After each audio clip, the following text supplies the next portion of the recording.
കേരളത്തിൽ അടുത്ത സമയത്തായി ഉയർന്നു വന്നിട്ടുള്ള കോളിളക്കം സൃഷ്ടിച്ച ഒരുപാട് കാര്യങ്ങൾക്ക് ഇന്ന് മുഖ്യമന്ത്രിയുടെ മറുപടി കൊണ്ട് വിശദീകരണം ഒട്ടും തന്നെ ആയിട്ടില്ല.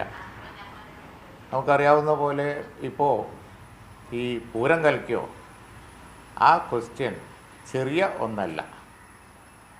തൃശ്ശൂരിൽ BJPക്ക് അതും ഒരു പാർലമെൻറ്റ് സീറ്റിൽ ഉണ്ടായ ജയം അത് ഒരുമാതിരി കുളം കലക്കി മീൻ പിടിച്ചതാണോ?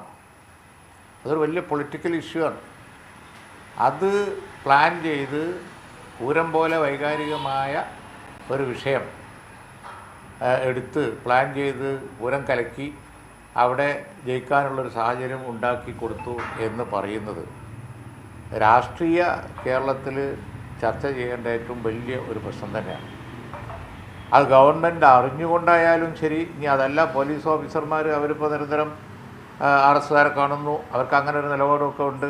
എങ്ങനെ ആയാലും ശരി, സർക്കാരിനാണല്ലോ, തിരഞ്ഞെടുക്കപ്പെട്ട ഒരു ഗവൺമെൻറ്റിനാണ് അതിൻ്റെ ഉത്തരവാദിത്തം. അപ്പം അങ്ങനെ കൃത്രിമമായി പൂരം കലക്കി നേടിയതാണോ അവിടെ ഉണ്ടായ വിജയം? അത് രാഷ്ട്രീയ കേരളം സംശയം പ്രകടിപ്പിക്കുന്ന ഒന്നാണ്.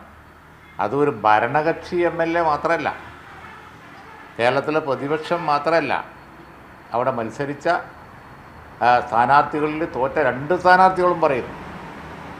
അതിലൊന്ന് വളരെ സീനിയറായിട്ടുള്ള ഇടതു മുന്നണിയിലെ തന്നെ ഒരു മുൻമന്ത്രി ആണ് പിന്നെ ഈ സംശയം പ്രകടിപ്പിക്കുന്നത്. അവരൊക്കെ ഇപ്പോൾ അത് സംബന്ധിച്ച് വിവരത്തിൻ്റെ പിന്നാലെയാണ്, വിവരാവകാശം നോക്കി എന്താ സംഭവിച്ചത് എന്ന് നോക്കി നടക്കുകയാണ്. അപ്പോൾ അതിന് വ്യക്തമായ ഒരു വിശദീകരണവും ഇന്ന് മുഖ്യമന്ത്രിയുടെ പത്രസമ്മേളനം മൂലം ഉണ്ടായിട്ടില്ല. ഒന്ന്.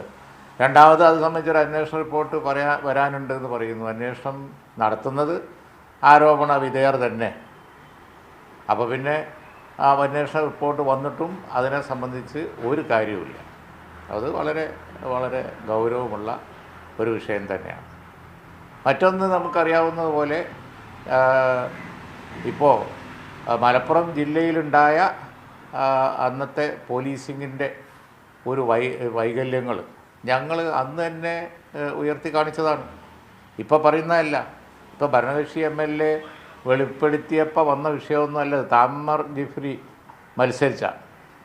മരിച്ച ആ സമയത്ത്, ആ ഇലക്ഷൻ്റെ ഒക്കെ തൊട്ട് മുമ്പ് ഉണ്ടായ ആ സംഭവത്തിൽ വളരെ പിന്നെ ആഴത്തിൽ പോയി ഞങ്ങൾ പറഞ്ഞതാണ്, ഇതിൽ നടന്നിരിക്കുന്നത് മുഴുവൻ കൊടും ക്രൂരതയാണ്, അതുപോലെ തന്നെ കൊടിയ മർദ്ദനാണ്. അത് ഒറ്റപ്പെട്ട ഒരു കേസല്ല, ഇവിടെ നിരന്തരം നടക്കുന്നുണ്ട് എന്ന ആരോപണം ഞങ്ങളന്ന് ഉന്നയിച്ചതാണ്.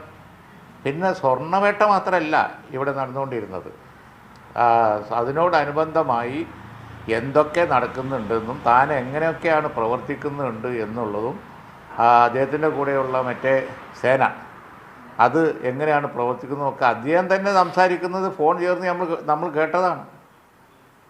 അപ്പോൾ ഇതൊക്കെ ഒരു വിശദീകരണം കൊണ്ടോ അല്ലെങ്കിൽ ഒരു പത്രസമ്മേളനം കൊണ്ടോ തീരുന്ന വിഷയങ്ങളല്ല.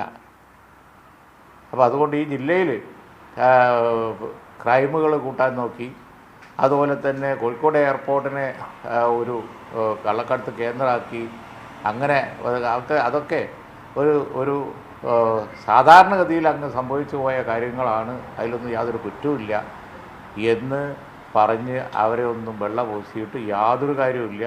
അത് ഞങ്ങൾ അന്ന് തന്നെ ഇതിൻ്റെ ഭീകരത മുഴുവൻ ചൂണ്ടിക്കാണിച്ചതാണ്. അത് ഇപ്പോഴും അതേപോലെ നിൽക്കുകയാണ്. തീർച്ചയായും അതിൽ അന്വേഷണം വേണം. അതിനുവേണ്ടി UDFും അതുപോലെ തന്നെ ഞങ്ങളൊക്കെയും ക്യാമ്പയിൻ തുടരും, പ്രക്ഷോഭം തുടരും. അതാണ് അത് സംബന്ധിച്ച് പറയാനുള്ളത്. വയനാട്ടിലിപ്പോൾ എന്താ ഉണ്ടായത്?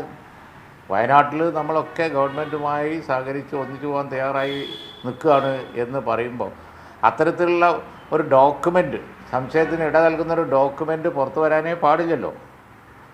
അങ്ങനെയൊന്നും ഉണ്ടാവാൻ പാടില്ല. വാർത്താമാധ്യമങ്ങൾക്ക് വളച്ചൊടിക്കാൻ ഇടയാക്കുന്ന തരത്തിൽപ്പെട്ട, അങ്ങനെ തന്നെ വിചാരിച്ചാൽ, അങ്ങനെ ഒരു ഡോക്യുമെൻറ്റ്, വിശ്വാസ്യതയില്ലാത്ത ഒരു ഡോക്യുമെൻറ്റ് പുറത്തു വന്നാൽ കേരളത്തിന് ദോഷമല്ലേ ഉണ്ടാവുള്ളൂ.